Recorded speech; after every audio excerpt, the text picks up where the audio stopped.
فادع واستقم كما أمرت ولا تتبع أهواءهم وقل آمنت بما أنزل الله من كتاب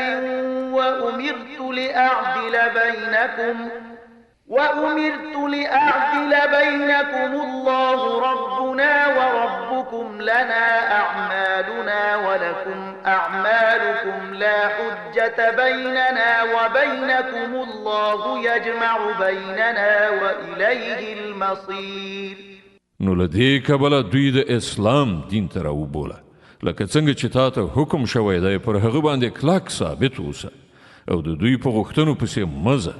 او دوی ته ووایه چې الله چې هر کتاب نازل کړی دی ما پر هغه باندې ایمان راوړ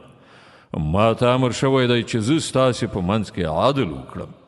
همغه الله زموږ پروردګار هم دی او ستاسې پروردګار هم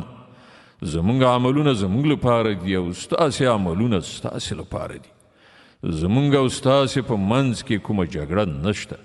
الله به یوه ورځ موږ ټولو غونډ کړي او د همغه لوري ته د ټولو ورتګ دی. صدق الله العظیم. الله ستر رښتیا ویونکی